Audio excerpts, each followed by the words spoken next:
Hi and welcome back. In this set of videos I would like to talk about Blender's internal renderer shader system. Now the first thing that we have to understand is what a shader is, and then we can look at the different types. So to do this I have created a smooth sphere and I have given it a red material just like we did in previous videos. And then I'm going to set this up so we can see what we're doing. So the first thing I'm going to do is go to my render tab. And I'm going to make sure my display is set to image editor. Then I'm going to pull out a new window. And I'm going to change that to UV image editor. Now if I hit F12 to render, this will allow us to see our render in our second window. And by default, this is what a render would look like. But what does all that mean? Alright, well let's start by talking about what a shader is. Shader is basically an algorithm that calculates the rendering effect of a scene through the camera view based on the lighting that you have in the scene. Now there's several different shader types, and each type has its own algorithm and its own controls that are meant to simulate various surfaces in the real world. Now that's quite a mouthful, but you'll see as we go along kind of what that means. We have two different types of shaders that are in play at any given time. We have our diffuse shader and we have our specular shader. Our diffuse shader controls the overall color that is visible in the lighted area. Our specular controls the overall highlight from whatever our light sources are in the theme. We can change the color of the specular highlight by, say, get rid of the red and make it a very cool highlight. And if I hit F12 to re-render, you see I get this very bluish highlight. But for the purpose of this video, we'll keep that at white. However, for the moment, I am going to turn the intensity on the specular shaders down to 0. And if I re-render, we get to see our default Lambert shader without any specular reflection. Alright, so what kind of shaders do we have available to us, and what kind of things can we do with them? Well, our default shader is a Lambert shader, which we can see here. This is a very good all-purpose type shader. It's only got one control, intensity, which defaults to 0.8. Intensity basically controls the brightness of the color, or the darkness of it. So if I were to take this up to 1 and re-render, we would get a slightly brighter lighting effect. If I were to take it down to, say, 0.1 and render, we get a very dark diffused lighting effect. That's about all that this one does for us. I'll set this back to the 0.8 and we'll take a look at our next one. Our next one is Oren-Nayar. Now Oren-Nayar is very similar to the Lambert shader with the addition of a roughness setting.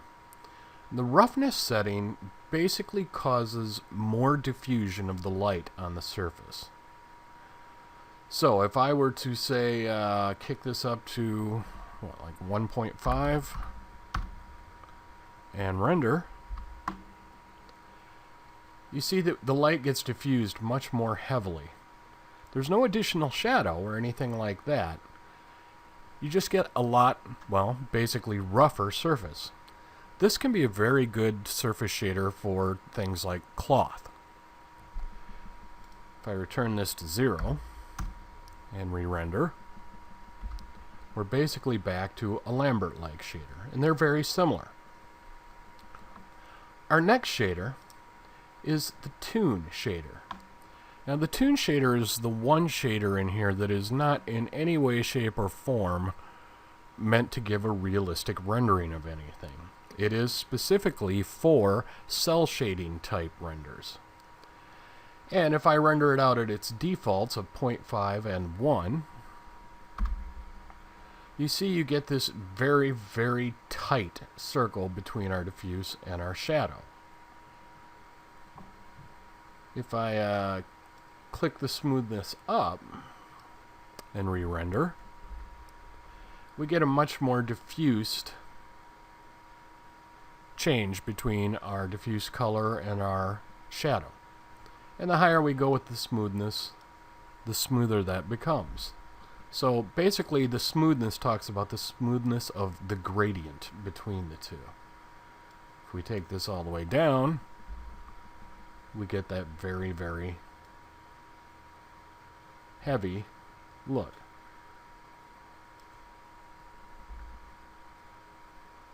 Now this may not look much like a cartoon when you hear tune, but think about the way that like eyes are drawn in anime or things like that, with these very hardcore highlights, and then you'll get the idea.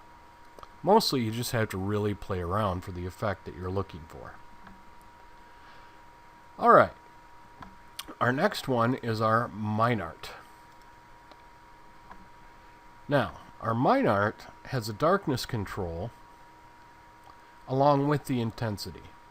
Our mine art is sometimes also referred to as the moon shader, and you'll see why in a second. I'll go ahead and re-render. If we take our darkness down to 0 and render, you can see we get this very, very bright rim light around it. This is what gives it that nickname of moon shader. If we kick the intensity up, that becomes really pronounced. And then the more we take our darkness up, in this case to 2, it begins to create a dark area wherever it is directly facing the camera. So it's a very interesting shader. I haven't had a ton of uses for it yet, but like its nickname, it can certainly be good for things like that. Alright, and our last one is our Fresnel. It looks like Fresnel, but it's pronounced Fresnel. And that is, basically it works like a Fresnel lens. It bends light to the side. Basically, it acts in opposition to whatever your light source is. Let's see what that does. Let's take our Fresnel and set that to 1. And let's set our factor at 2. And then re-render. And you can see our light source is coming from this direction, so it gives us this dark kind of sunspot type look. Exactly like a Fresnel lens would. Alrighty, I'm going to go ahead and take these back to our original, our Lambert, with an intensity of 0.8. And now let's talk about our specular shaders. Alright, we've already discussed how we can change color in our specular shaders. But let's look at what the different available ones we have will do to our surface. Now our Couture is our standard shader. So let's take a look at it's kind of like Lambert. It's a very good all-purpose shader, and it's particularly good for like plasticky objects. So let's take a look at what happens if we play around with this a bit. We have an intensity, and that's going to control basically the brightness of our material. So if we take this up, oh, I'm on the wrong intensity here.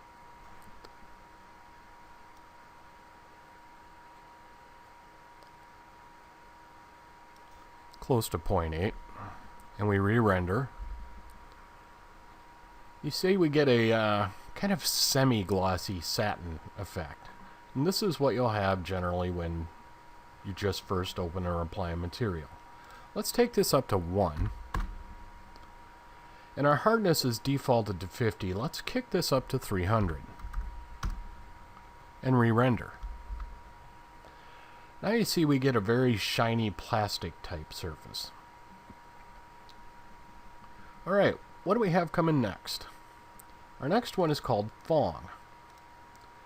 Now Phong has exactly the same controls, and visually it's basically the same. If we go to a 0.8, take our hardness down to 50 and re-render, it's really difficult to see any difference. However, the algorithms are a little bit different, and if you do any research on Phong, it'll tell you that basically Phong is really good for organic type objects like skin. So that's a good thing to bear in mind as you're working on various different surfaces. If you're working with something organic, then a Phong shader for your specular is a great place to start. Alright, next in our hit parade is Blinn. Blinn basically has the same controls as the Phong shader, but it has the additional control of IOR, which stands for Index of Refraction. This can give us an incredibly tight specular highlight. So once again, I'm going to take our intensity and put it at 1. I'm going to set the hardness at 300. And you can see how tight that's already getting in our preview. And I'll set our IOR at 9. And then I'll re-render. Now you start to see that like plastic golf ball type shiny, a very hard surface plastic. And you can see the difference the IOR makes. If I take that back to its default 4 and re-render and just watch our spec. See, it's pretty much the same specular distance, but it's not quite as bright. So we get a little bit more shine basically out of it. It's a really good shader. For specular, it's one of my favorites. Alright, next we also have our tune shader. Now this is basically usually going to be used in conjunction with your tune diffuse shader. And you're going to get this very, very sharp specularity. We have a smoothness control, which again will tend to diffuse that out as a gradient. And we have a size control.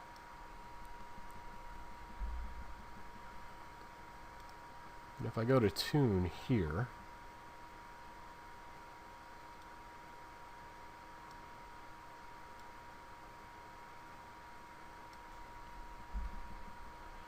and you can now start to see that kind of anime eye.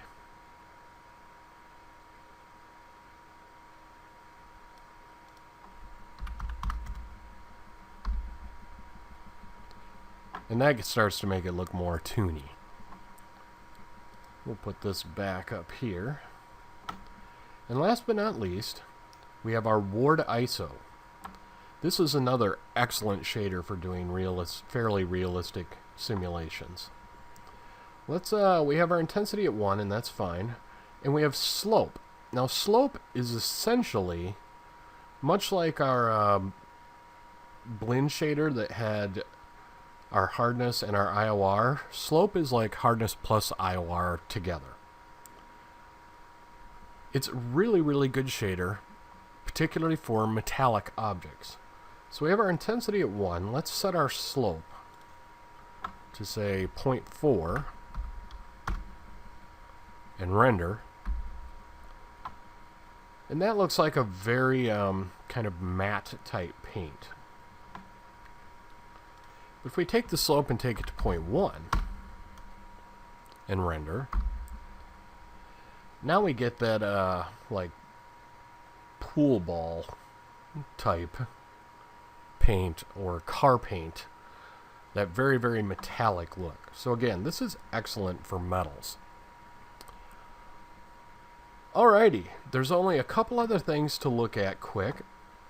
We do have a couple of settings below our two shaders that we can play around with.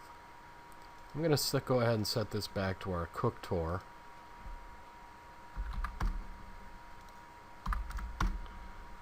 I'll re-render. We have a shadeless button over here. If we click this, it basically takes all of the effect of the shaders out of that object, which can be used to interesting effect if you're only using it on one or two things in your scene. The other one I want you to note is our emit. If we crank emit, let's put it at 1 and re-render. It has the effect of making our material emit light from itself rather than just from the light source in this scene. Alright, that pretty much covers what our available shaders are and what a shader does. Spend a lot of time practicing with these because there's really just no other way to know what to use in your scene other than to just spend a lot of time playing with them. Alrighty, I will see everyone else in the next video.